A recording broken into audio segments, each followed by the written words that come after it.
Iwe wakaneta uya kuna Jesu, akakufira iwe pamchinjiko, uchaisha yangu yakada, aivuma Jesu watungamire.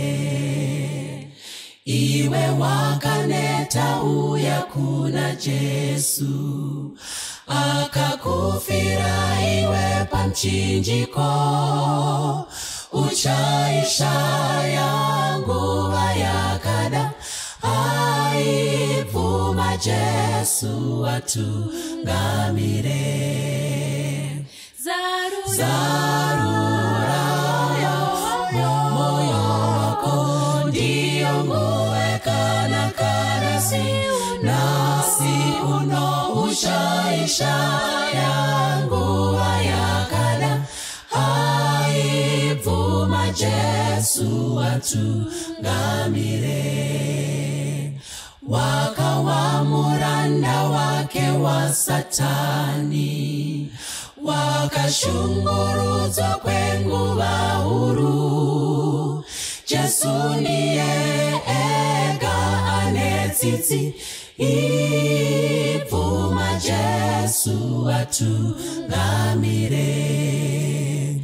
Wakawa muranda wake wa Satani, wakashunguruzwa kwenguva huru.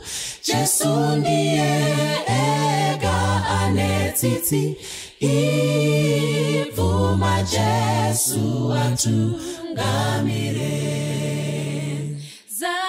Zarura moyo wako ndiyo nguwe kana nasi uno uchaisha yangu yakada, aivuma Jesu watungamire. Wakanzwa guhure hondo munyika, mudzimba mune kusawirirana.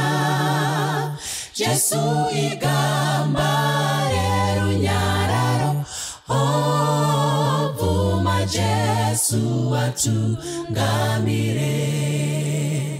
Wakanzwa guhure hondo munyika, mudzimba mune kusawirirana. Jesu igambare runyararo, ovuma Jesu watungamire. Zarura moyo wako ndiyo nguwe kana nasi uno uchaisha yangu yakada, aivuma Jesu watungamire. Zarura moyo wako ndiyo nguwe kana nasi uno uchaisha yangu yakada, aivuma Jesu watungamire.